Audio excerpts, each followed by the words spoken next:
நான் வந்து கேரளா கொச்சி போனேன்னா மார்னிங் பிரேக்ஃபாஸ்ட் கறிமீன், லஞ்சு கறிமீன் மொழி, நைட்டு கறிமீன் பொழிச்சது, நடுவில் ஏதாவது சாப்பாடு கூட வைப்பாங்க. நான் அதையே பார்த்துட்டு கறிமீன் ஃபேனா சார்? நான் கறிமீன் ஃபேன். வேற எங்கேயும் கிடைக்கும். கறிமீன் சாப்பிடலான்னு வந்திருக்கேன். ஸோ கறிமீன் வந்து ரொம்ப ரேரு.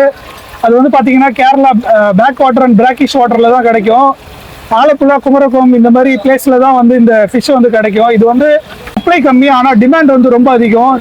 சென்னையில் ஒரே ஒரு ஸ்பாட்டில் மட்டும் தான் இது கிடைக்குதுன்னு சொன்னாங்க. ஸோ அது எப்படி இருக்குன்னு சொல்லி அதனோட ப்ரைஸ், அதனோட டேஸ்ட், அதனோட குவான்டிட்டி எல்லாத்தையும் செக் பண்ணி உங்களுக்கு வீடியோ அப்லோட் பண்ணலான்னு. ஸோ வாங்க வீடியோவில் போகலாம். ஃபிஷ் எப்படி இருக்குன்னு நம்ம டேஸ்ட் பண்ணி பார்க்கலாம்.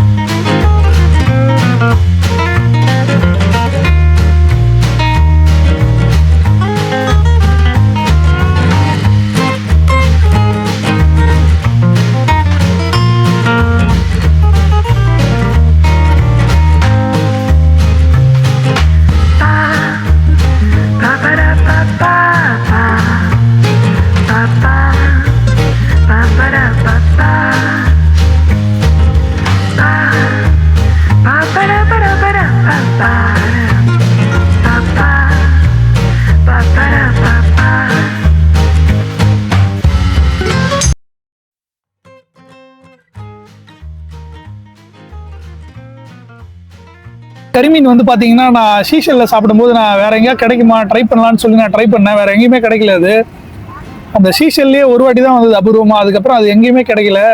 பட்டினம்பாக்கத்தில் இது வந்து கிடைக்குதுன்னு சொன்னாங்க. ஸோ அதுதான் நான் வந்து இங்கே ஆர்டர் பண்ணி சாப்பிட்லான்னு வந்தேன். ஃபஸ்ட் டைம் நான் இங்கே வரும்போது பார்த்தீங்கன்னா இந்த ஷாப் வந்து க்ளோஸ்டாக இருந்தது. ஸோ நான் ரொம்ப நாள் வெயிட் பண்ணேன், மறுபடியும் கடை எப்போ ஓப்பன் பண்ணுவாங்க. ரிச்சி ஸ்ட்ரீட்டில் ஒரு வேலையாக வந்தேன் நான், ஃபோன் பேட்டரி மாற்ற.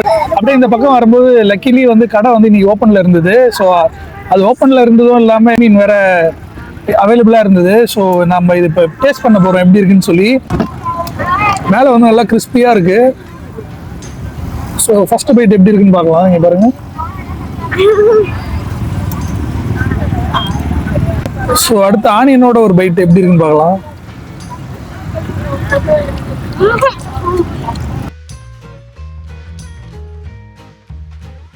இந்த ஃபிஷ்ஷுமே வந்து நல்லா ஃப்ரெஷ்ஷா, சாஃப்டா, கிறிஸ்பியா நல்லா இருக்கு.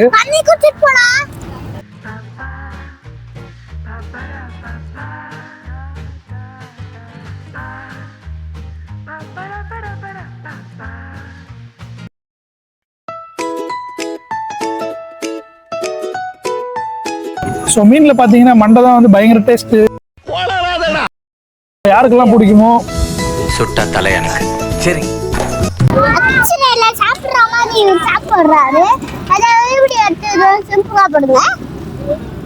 இந்த மீனோட முள்ளை எடுத்து சாப்பிட்டு பாருங்க. அதோட டேஸ்டே வந்து வேற லெவல்ல இருக்கும். அதுல வந்து அப்படியே ஜூஸியா ஒரு டேஸ்ட் வரும். அவ்வளோ அருமையா இருக்கும். ஸோ அதனால நான் எல்லாத்தையும் கடைசியா ஒரு ஃபைனல் ஃபினிஷிங் டச் கொடுத்துட்டு இருக்கேன். ஸோ இங்கே வந்து இவங்களுக்கு எப்படி இந்த ஃபிஷ் கிடைக்குதுன்னா, இங்கே வந்து ரெகுலராக சாப்பிட்றவங்க இங்கே வர்றதுனால, கறிமீன் ரெகுலராக சாப்பிட்றவங்க இங்கே வர்றதுனால இவங்க எவ்வளோ ரேட்டாக இருந்தாலுமே இவங்க வாங்கிடுறாங்கன்னு இவங்க சொன்னாங்க.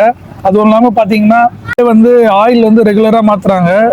ஸோ ஃபிஷ் எல்லாம் வந்து பார்த்தீங்கன்னா வந்து நல்ல டேஸ்ட்டாக இருக்குது. அதனால தான். அதுவும் இல்லாமல் ஒரு மசாலா இல்லாமல் மைல்டான ஒரு மசாலாவில் ஒரு நல்ல ஒரு ஃபிஷ்ஷை நீங்கள் சாப்பிட்ணுன்னு நினச்சிங்கன்னா நீங்கள் தாராளமாக வரலாம் இங்கே.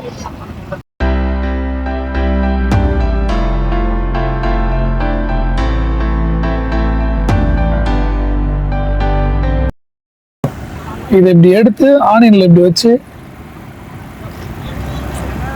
அப்படி சாப்பிடணும்.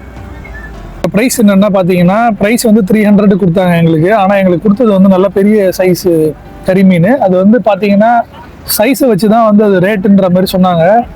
ஸோ நீங்கள் எந்த சைஸில் எடுக்கிறீங்களோ அதுக்கேற்ற மாதிரி உங்களுக்கு ரேட் சொல்லுவாங்க. என்னை பொறுத்த வரைக்கும் ரேட் வந்து ஆவரேஜ் தான் இருக்குது. ஏன்னா ரெஸ்டாரண்ட்டில் கறிமீனோட ப்ரைஸ் வந்து பார்த்தீங்கன்னா ரொம்ப ஹை. சீசன்லாம் நீங்கள் சாப்பிட்டீங்கன்னா அதனோட ப்ரைஸ் வந்து ஹை. இவங்க எவ்வளோ ப்ரைஸாக இருந்தாலும் வந்து மார்க்கெட்டில் வாங்கிடுவேன்ற மாதிரி சொல்கிறாங்க. அதுக்குன்னே வந்து சில கஸ்டமர்ஸ்லாம் வர்றதுனால அது என்ன ப்ரைஸாக இருந்தாலும் மார்க்கெட் ரேட்டில் வாங்கிட்டு வந்துடுறாங்க. பார்த்தீங்கன்னா ஹோம்மேட் மசாலா தான் யூஸ் பண்ணுறாங்க, கோல்டு வின்னர் ஆயில் தான் யூஸ் பண்ணுறாங்க. அதனால் நீங்கள் சாப்பிடும்போது வந்து ஃபிஷ்ஷு வந்து டேஸ்ட்டும் நல்லா இருக்குது, மசாலா வந்து பேலன்ஸ்டாக இருக்குது. ரொம்ப ஓவர் ஸ்பைசியாவோ ஓவர் மசாலாவோ அந்த மாதிரிலாம் எதுவும் இல்லை. மைல்டான ஒரு நார்மலான வீட்டில் சாப்பிட்ற மாதிரியான ஒரு ஃபிஷ்ஷு சாப்பிட்ற மாதிரி தான் இங்கே இருக்குது. பிளேஸ் வந்து ஒர்த்தான்னு கேட்டிங்கன்னா கண்டிப்பாக ஒர்த்து. நீங்கள் வந்து ஒரு கேரளா ஸ்பெஷாலிட்டி கறிமீன் சாப்பிட்ணுன்னு ஆசைப்பட்டீங்கன்னா இந்த இடம் வந்து மஸ்ட் விசிட். ஸோ இந்த வீடியோ உங்களுக்கு பிடிச்சிருந்தனா என் சேனலை சப்ஸ்கிரைப் பண்ணுங்கள். See you in the next vlog. Bye.